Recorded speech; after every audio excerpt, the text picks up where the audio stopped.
সিলেটে ফের ধর্ষণের ঘটনা ঘটল। এবার ধর্ষিত হলো এক কিশোরী। ইতিমধ্যে ধর্ষণকারী হিসেবে অভিযুক্ত দুজনকে আটক করা হয়েছে জালালাবাদ থানাতে। তাদেরকে অবরুদ্ধ করে রাখা হয়েছে। দীর্ঘক্ষণ তারা অবরুদ্ধ ছিলেন। এখন পরিস্থিতি কিছুটা শান্ত রয়েছে।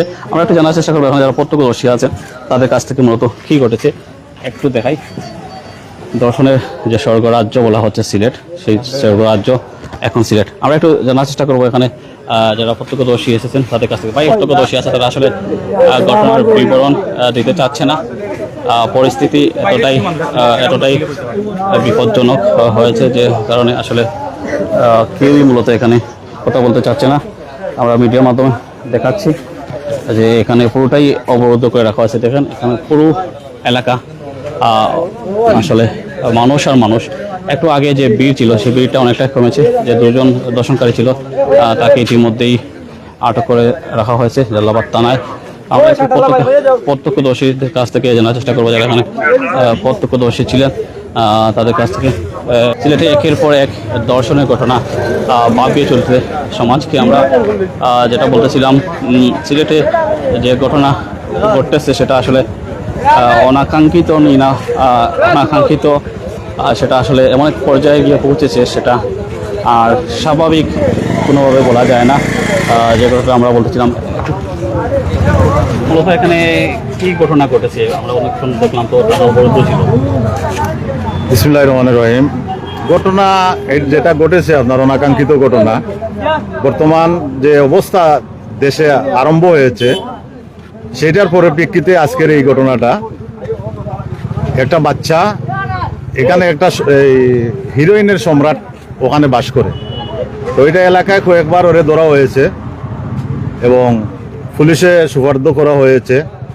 সে যেভাবে হোক পুলিশের কাছ থেকে কিভাবে ছুটে যায় সেটা সেই জানে। আজকে ওই তারই বসতঘর একটা ছোটো মেয়ে পার্শ্ববর্তী ঘরের ওরে ডেকে নিচে, তার সাথে তার ফ্রেন্ড একজন বন্ধু নিয়ে ওই পাশে আর একটা ঘর বানাইছে। সেটার ঘরের নাম নাকি দিয়েছে আয়নাঘর। শুনতে পারলাম এখানে সেটার নাম দিয়েছে আয়নাঘর। সেই ঘরে ঢুকাইয়া ছোটো একটা বাচ্চা 13-14 বছর বয়সের বাচ্চাটা এখানে আছে। বাচ্চারে দর্শন করছে, করার পরে হয়তো মারার চিন্তাধারা করছিল। এলাকাতেই কিছু লোকজন আমাকে ফোন করেছে, আমারই এলাকা। তাই আমি বলছি ওদেরকে ঘেরাও করো, যেভাবে ঘরের থেকে বাইরে না যাইতে পারে ওদেরকে ঘেরাও করো।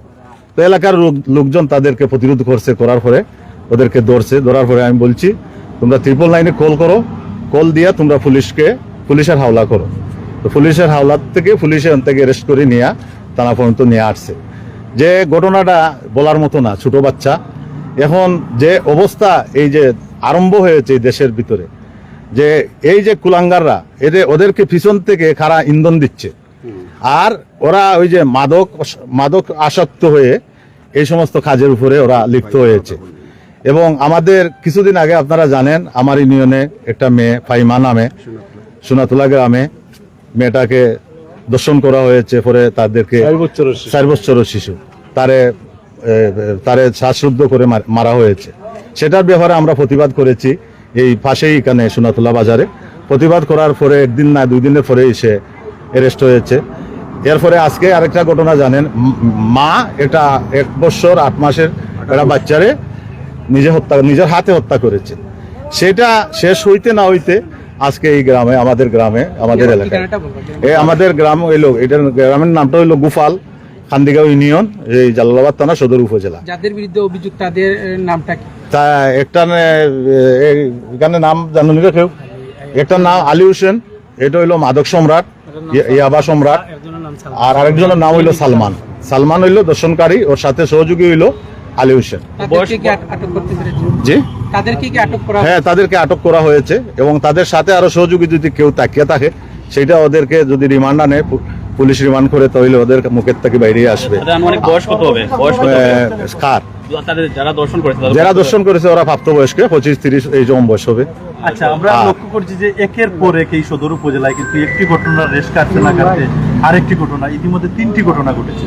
তো এই এলাকার বাসিন্দা হিসাবে আপনারা মানে কি চান, এর প্রতিকার হিসাবে? আমরা সোজা কথা হলো, ওদেরকে তো পুলিশ ধরে, পুলিশে কোর্টের হাওলা করে, কোর্টের থেকে কিভাবে ওরা যে চলে আসে সেটা তো আমরা জানা নাই।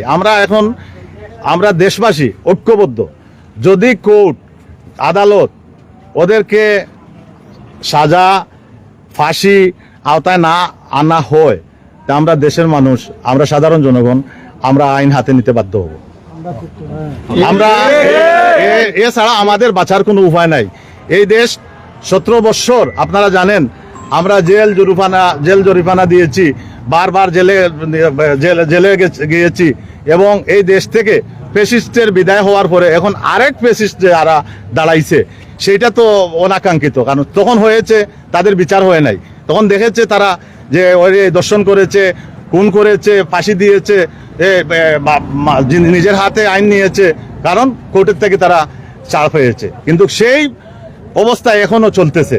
আমরা চাই পুলিশ প্রশাসন এবং কোর্ট আদালত ওদের সুষ্ঠু বিচার করা হোক, ওদেরকে আইনের আওতায় নিয়ে ওদেরকে জীবন যেভাবে ওদের নষ্ট করা হয়, ওদেরকে ফাঁসির মঞ্চে ঝুলানো হয়, সেই ব্যবস্থা করা হোক। আমরা দেশবাসী এইটারই প্রত্যাশা আমরা করি। ঠিক আছে।